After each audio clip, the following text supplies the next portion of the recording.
Someone I trust once told me that I never learned to self-soothe. And it bothered me. Um, I really took it in and analyzed what was said and wondered if it was true and worried about if it was true. But the more and more I thought about it, I just got angry, frustrated, and I realized that it was because I had taken the advice of this other person, um, almost trying to accept it as truth for myself. And yet, I knew that that was all I had done my whole entire life. That's the reason why I am alive today, is because I know how to self soothe.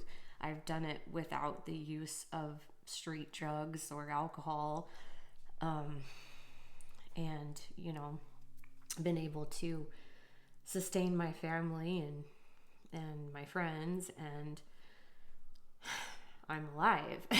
And so, what have I been doing all this time if not for self soothing? And so it got me to think about how I doubt myself, and I doubt my own experiences and my my own wisdom from the things that I've gone through. And I have gone through more than probably anybody that I know personally, in my friend group and my family. I've just been through a lot with everything that I've been through, and I have a wide range of experiences. And I realized that in the way of healing, in the way of healing modalities, and how to keep going when things are hard, I felt like I was the expert of everyone that I know.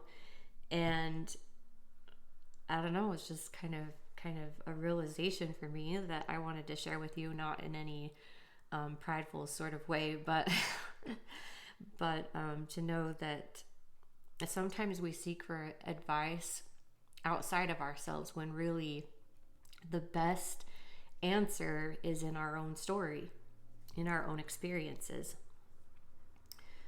One more example, just real quickly, is that when I was going through all of this CPS stuff and kind of doubting myself again, because people would say that I treated this child that I had adopted differently because she reminded me of my mom, because I got triggered. And I would take that in and be like, am I? Do I do that? Is this real? Do I treat her differently? And there was one person in particular that had said some pretty hard, hurtful things, and I was really bothered by it again. For example, this was like the 4th of July or the 24th of July. We were out watching fireworks, and my two 5-year-olds, my birth child and the one that I had adopted, come, running over into the front yard from the backyard where they had been playing. Well, first my biological daughter, she's like, oh, my sister is doing this, and this. Can you please tell her to stop? and I said, okay, if she's treating you this way, you need to set a clear boundary, and then maybe just don't play with her anymore. And so then the adopted daughter comes, and she's like, blah blah blah blah blah. My sister's doing all of this. Talking about each other. And I was like, well, what are you doing to cause this problem? What do you think that you did that made her upset? And the neighbor who was listening to what I said got very defensive of the child that I had adopted, and was like, why are you treating her so differently? You said this to your birth child, and you said this to the adopted child. And I kind of noticed this a lot. There was a race problem that happened the the daughter that I adopted, she's half Mexican, and the son that I adopted, he's part black and part Mexican. And I noticed that things would be different when I was disciplining them. For example, my adopted daughter was like drowning the other kids in a pool kind of a little excessively. And I pulled her out and said, "You're going to need to take a time out on the side of the pool," after I repeatedly told her to stop doing that. And someone comes up to me and says, "Is there a problem here?" And I mean, stuff like that happened repeatedly, and it kind of weighs on you, especially when you have all this self-doubt from how you were raised. But this one lady in particular who we were watching the fireworks with,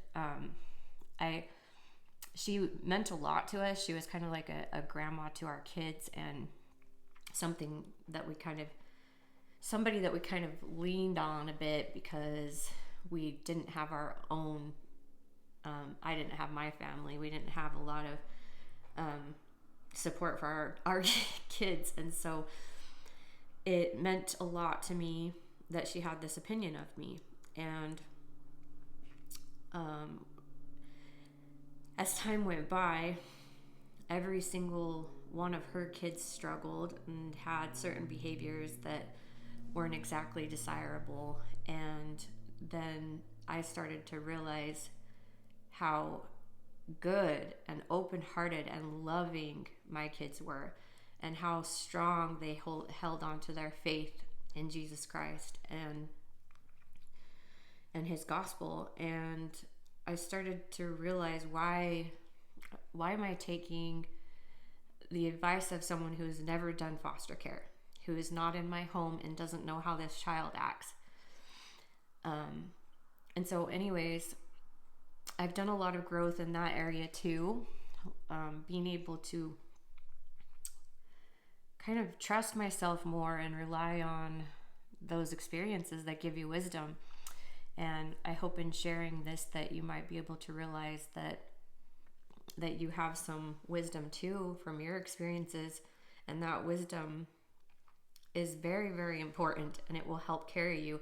It will give you, like I said, the exact answers that you need to carry out the rest of your life.